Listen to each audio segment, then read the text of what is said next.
और उससे पहले भी रहा।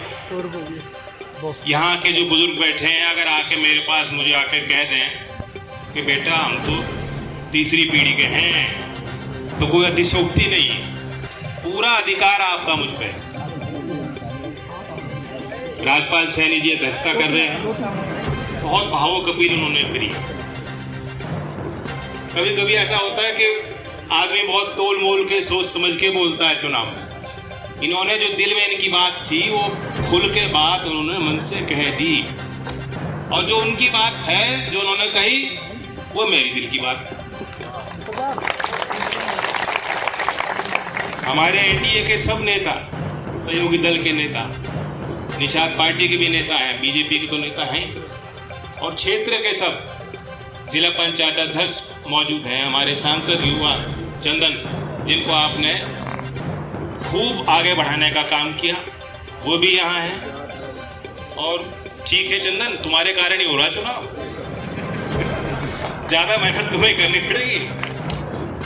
और आगे भी ये आप ही का क्षेत्र है, आपकी जवाबदेही है। यहाँ की रोजमर्रा की समस्याएं, हर छोटी और बड़ी चीज आपको नजर भी रखनी पड़ेगी और आपके कदम भी वहां पहुंचने हो। ये जनता की अपेक्षा आपसे है। और मिथिलेश पाल जी का तो गला अभी से ही फट गया।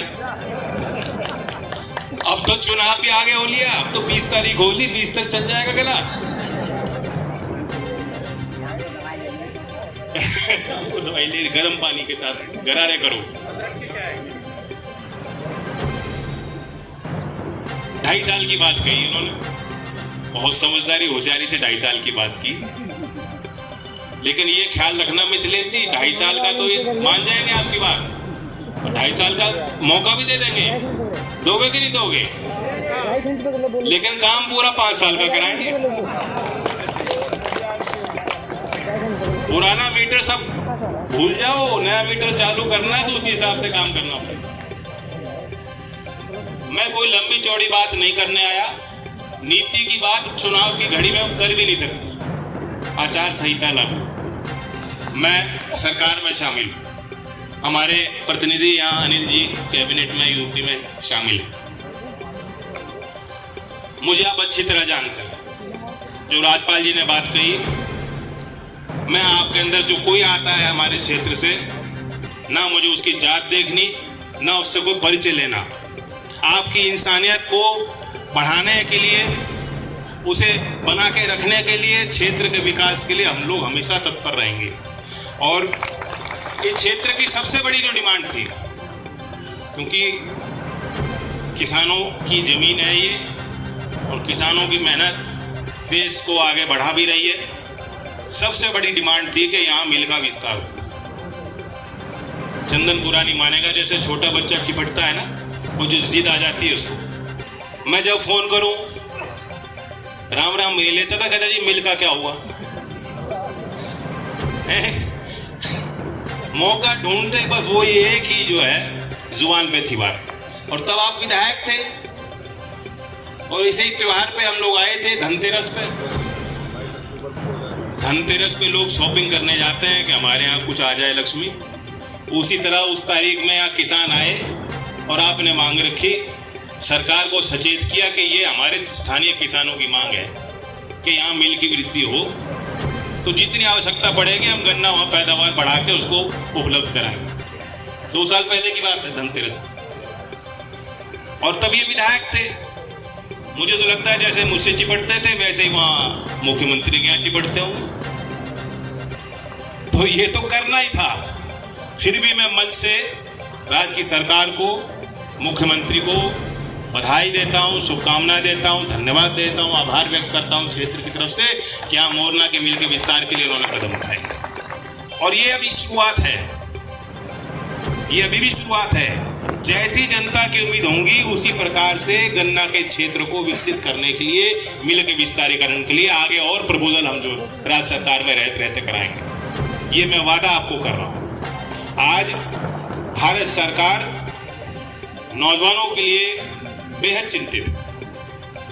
खेती से जो गुजारा हो रहा है, चल रहा है गांव का और आपका समाज का, वो तो चल ही रहा है, लेकिन नए हमें रोजगार के माध्यम और तरीके लोगों के लिए तैयार करने हों। पश्चिमी उत्तर प्रदेश में बहुत संभावनाएं हैं, लेकिन सबसे पहले विकास का पैमाना होता है कि कनेक्टिविटी कितनी अच्छी है, कितनी बेहतर हो सकती है, सड़कों का जाल कैसा है, तभी कोई बाहर का व्यक्ति यहाँ पूंजी लगाएगा। और इस ओर भी राज्य की सरकार ने अच्छे काम किए हैं। 24 करोड़ का एक लंबा जो मरम्मत के कार्य है, नवनिर्माण है, एक लंबी सूची चंदन ने मुझे पहुंचाई है कि जो मीरापुर क्षेत्र के और BIT से कहाँ सड़क बन रही है 28 बेल्डा से भोकरेडी की सड़क बन रही है, तो सड़कों का जाल भी बेहतर हो। और काम नौजवानों के लिए जिस तरह से केंद्र सरकार कर रही है, हमारे बुजुर्ग बैठे हैं वो बता सकते हैं, इससे पहले इतने आपने बार केंद्र बजट को पेश होते देखा हो, क्योंकि देश की नजर रहती है कि देश के वित्त मंत्री क्या संदेश देना चाहते हैं, किस वर्ग के उत्थान की बात सरकार की नीतियों में दिखाई देता है कि कोई विशेष काम होने जा रहा है। चौधरी चरण सिंह कभी उस पद पर बैठे थे, उन्होंने गांवों के विद्युतीकरण के लिए प्रस्ताव दिया, किसान को सीधा लाभ देने के लिए उन्होंने बात कही, और उसके बाद शायद गांव के नौजवानों के लिए इस बार बात जो कही गई है, देश के बजट में इससे पहले कभी ITI का जिक्र नहीं होता। मैं 5 साल लोकसभा में सांसद रहा मथुरा क्षेत्र से,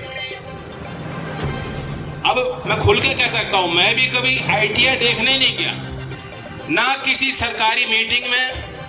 अब तो दिशा की मीटिंग होती है, उस समय निगरानी सतर्कता समिति होती थी और सभी सांसद वो बैठक लेते हैं, सारे विभाग होते हैं, लाइन हाजिर होते हैं, DM होते हैं, सारे जनप्रतिनिधि उस बैठक में होते हैं। कभी मुझे नहीं कहा गया कि जरा ITI में भी झांक के देख लो क्या है ITI। सरकारी संस्थाएं हैं, 15,500 ऐसी संस्थाएं हमारे यहाँ है, पॉलिटेक्निक है, ITI है, तो तकनीकी शिक्षा पे किसी सरकार ने ध्यान नहीं दिया और उसका ये नतीजा निकला कि आधी सीटें जो हैं अभी वो वेकेंट हैं। सरकार तनख्वाह भी दे रही है, संस्था पुरानी कई दशकों से कई क्षेत्रों में ITI चल रही हैं, वहाँ पूरी सुविधा है, बच्चों में रुचि नहीं, कोई जनप्रतिनिधि की नजर नहीं पड़ती वहाँ। मुझे खुशी है कि अभी हमने दीक्षांत समारोह किया और मैंने निमंत्रण दिया था कि सभी सांसदों को, कई मंत्रीगण भी अपने ITI में बैठ के उस दीक्षांत समारोह में बच्चों को प्रोत्साहित करने के लिए कार्यक्रम में शामिल हुए।